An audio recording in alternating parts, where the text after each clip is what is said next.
Hi, I'm Allie Ward, Editorial Director of Contagion, and joining me today, we have a member of our Editorial Advisory Board, Dr. Cawcutt, who also serves as Professor of Medicine and Infectious Diseases and Critical Care at the University of Nebraska Medical Center. Dr. Cawcutt, thank you so much for joining me today. I want to start off and kind of just talk about how you're doing and what you've been up to these last few months. Sure. Thank you so much for having me. How am I doing?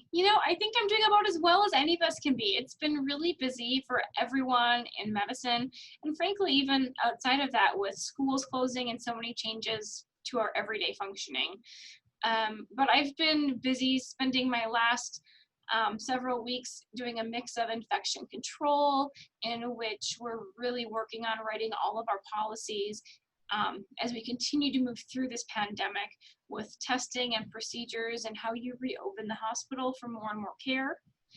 I've done a lot of education, which has been great, trying to really help other hospitals and other groups understand what COVID-19 looks like, our infection control components, and then just some basic treatment related discussions. And then finally, I've been working in the COVID unit myself. So I've spent some time in our COVID ICU as one of the intensivists, and I'm actually headed back there next week. Very busy, I can see. You mentioned the working in the COVID ICU. What can you share about what you've observed regarding the clinical characteristics of COVID at this stage in the game? Sure. So I think some of the pieces that are just really striking as an intensivist, we would see patients who would have severe hypoxemia and acute respiratory distress syndrome in the past.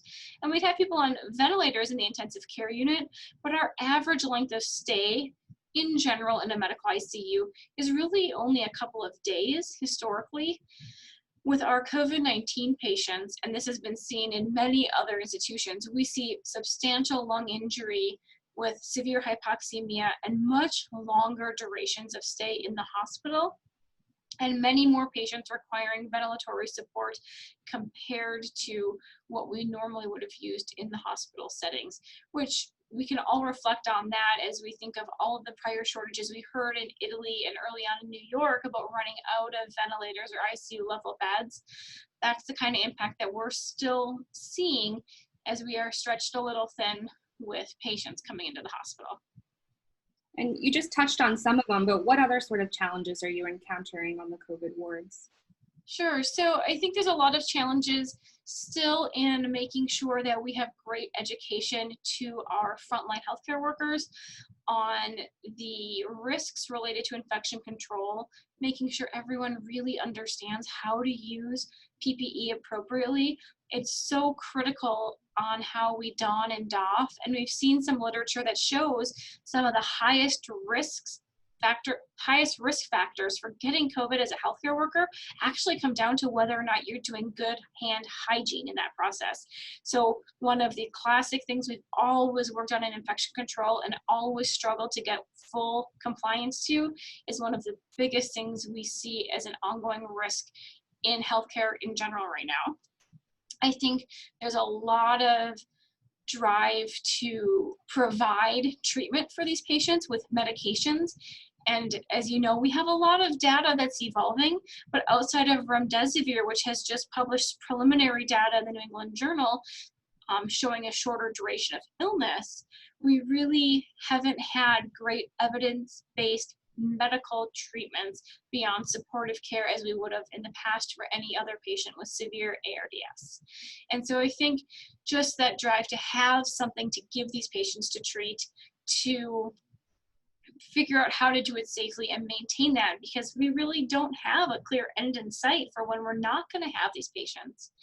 And then I think something that has been echoing more so recently in the literature is really the visible disparity of groups that are affected in some of the hotspots. So seeing a lot of socioeconomic disparity of who is presenting to the hospital with severe illness. And that's something that I think we are all struggling with, how to assist and prevent disease spread in areas where there does appear to be higher risk. That's been a big deal in the Midwest with meatpacking plants. Definitely. You just mentioned remdesivir, and obviously you did preliminary data last week, at the end of last week, which was great. Heard a lot of talk and chatter on Twitter about the rationing and how we're going to decide allocating this drug. What concerns come into play regarding the use and the distribution of remdesivir for COVID? So that's a really good question. And I think there's a few things that are really interesting about this. One is we're still under an emergency use authorization, and really FEMA has been given the capacity to distribute medication. And it's a little unclear how that allocation is being done in full. We have received some for the state of Nebraska, and the state really put a committee together to try and decide how to distribute that. And there are variations based on how many patients you might have in a given hospital with COVID.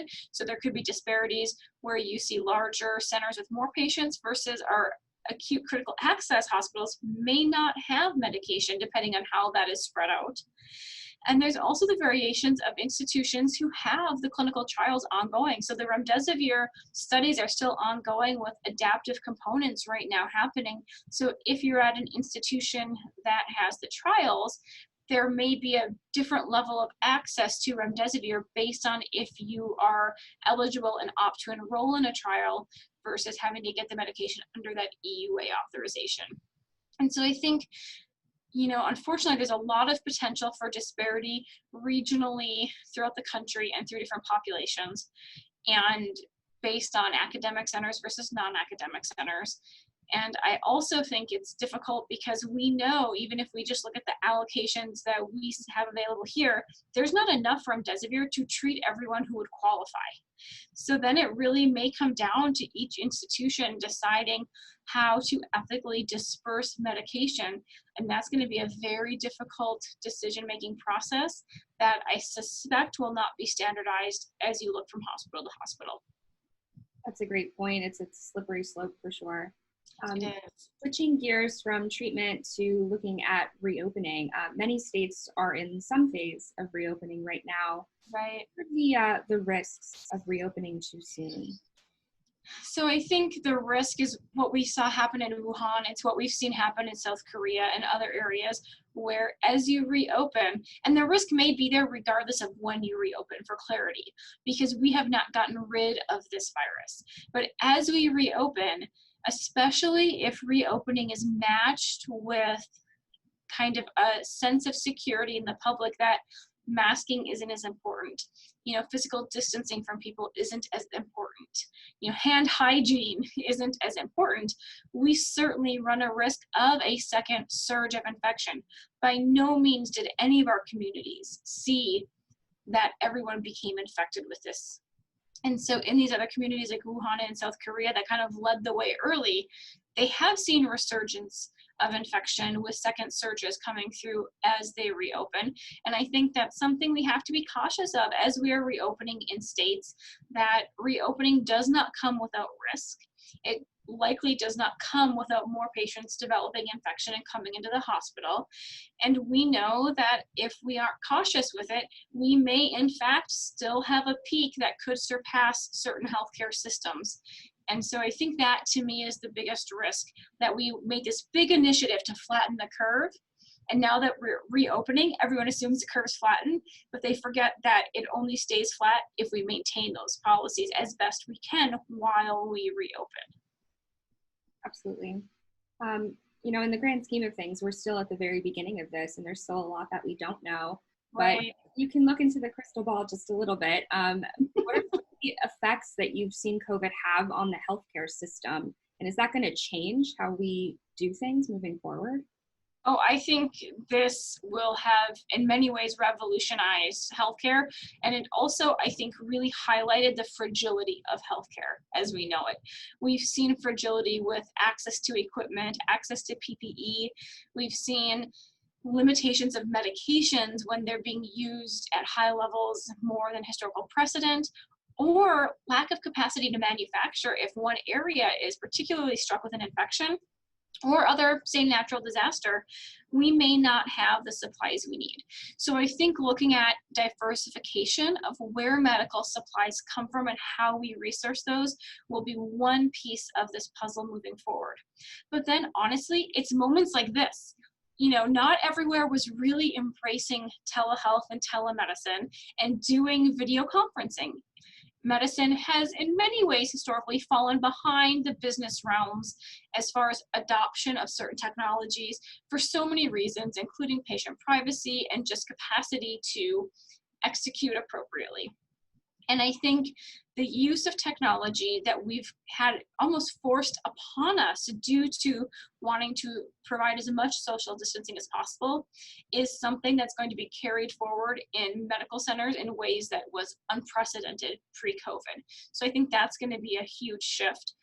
And I suspect as we carry this forward, the general infection control recognition and management and biopreparedness planning will really have a much more aggressive stance for healthcare centers across the world and levels of education and awareness for all of our frontline healthcare workers regarding how critical it is to be prepared and to know how to do this every time, every shift, no matter where you are.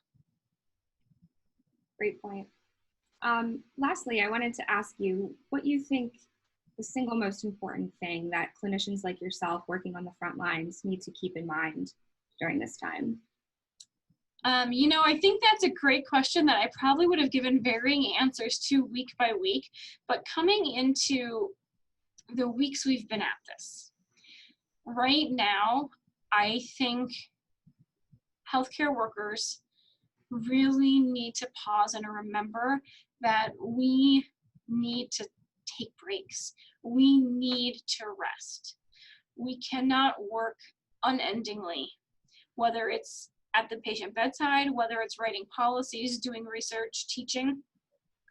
We can do this as a sprint the first few weeks and almost months that we have, but we are transitioning into a marathon phase, and it's not sustainable without rest. And it can't be sustainable without the risk of burnout or people becoming ill or being so tired that they make mistakes in PPE donning and doffing and put themselves or others at risk. And so I think really recognizing the need to take breaks, take time off. I know innumerable people around the country have revoked vacation. I did that much of the spring, and now it's really a scenario where we really have to do that. It's best for our brains, it's best for our mental and physical health, and ultimately, if we maintain our health, that's what helps us translate that to the health of our patients and the health of our colleagues and the health of the country overall as we try to bring this system back up better than it was before. Very well said. Dr. Cawcutt, is there anything else that you would like to add? I think the one thing would be to just, again, thank everybody who is working so hard and tirelessly to really fight COVID-19, to do the best that we can to provide the highest standard of care in the safest ways possible for as long as we possibly can. It is a tireless job, as I just mentioned, but it is something that I want to express my gratitude to everybody who's looking and listening, because I don't think we express the gratitude for the work being done always enough, and sometimes that goes a long way. So thank you so much for the opportunity to do the interview today, but also thank you to everyone for the work you're doing. And we thank you as well. Thanks for joining us today. Absolutely, thank you.